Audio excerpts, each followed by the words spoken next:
पश्चिम बंगाल में कोरोना के बढ़ते मरीजों के बीच ममता सरकार ने कहीं राहत दी तो कहीं उससे जुड़ी पाबंदियों का समय बढ़ा दिया। न्यूज 18 की आशिका सिंह की रिपोर्ट है कि राज्य में राहत के साथ कोरोना से जुड़ी पाबंदियों को 30 नवंबर तक के लिए बढ़ा दिया गया और बंगाल में नाइट कर्फ्यू भी अगले आदेश तक जारी रहेगा।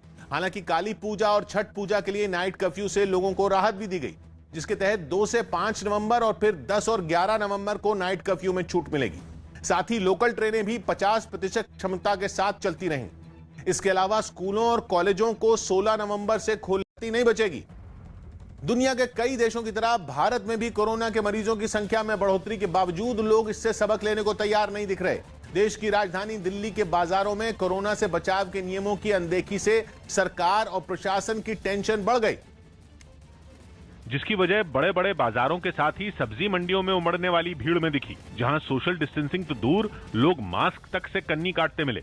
दिल्ली के दूसरे बाजारों की तरह ओखला सब्जी मंडी में जुटी भीड़ डराने वाली निकली। तस्वीरें देखिए, तस्वीरें साफ दिख रही हैं। यहाँ पर कुछ लोग कैमरे को देखकर मास्क लगाते हैं। जब ग्राहक से लेकर दुकानदार तक कोरोना से बचाव के नियम भूल गए तो प्रशासन को पुराने दिनों की याद दिलाने के लिए आगे आना पड़ा। लगाते नहीं तो क्या करें, हमारा तो लगे हुए रात दिन बोलने पे।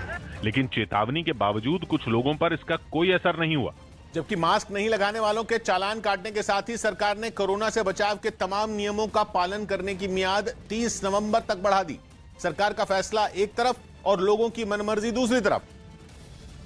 और इसी की तस्वीर दिल्ली की सबसे बड़ी सब्जी मंडी आजादपुर में भी दिखी, जहां ग्राहकों के साथ ही दुकानदार भी कोरोना से बेपरवाह रहे। यहाँ तक कि बच्चों के साथ कारोबार करने बैठी महिलाएं भी बिना मास्क के ही मंडी में डटी रहीं। बिना मास्क पहने हुए ही नजर आ रहे हैं। भैया मास्क है? मास्क जेब में। दिल्ली जैसा ही हाल राजस्थान के कई इलाकों का रहा, जिससे जयपुर का सिंधी कैंप बस टर्मिनल भी अछूता नहीं। बस टर्मिनल पर पहुंचे आधे से ज्यादा यात्रियों को या तो मास्क जरूरी नहीं लगा या फिर रस्म अदायगी। और ऐसा तब है जब दिवाली की हलचल के बीच कोरोना के मरीजों की संख्या बढ़ने लगी और आंकड़ों के मुताबिक एक दिन पहले 24 घंटे में कोरोना के 14,348 नए मरीज मिले हैं देश में। और इतने ही वक्त में कोरोना ने 805 लोगों की जान ले ली, जबकि इससे एक दिन पहले कोरोना से 733 लोगों की मौत हुई। यानी बीते 24 घंटे में मौत के आंकड़े में 72 की बढ़ोतरी हो गई। हालांकि बीते 24 घंटे में कोरोना से 13,000 लोग ठीक भी हुए हैं। बताया गया कि बीते 24 घंटों में केरल में ही कोरोना के 7,838 मरीज मिले हैं। हालांकि इनमें कुछ पुराने मरीज बताए गए।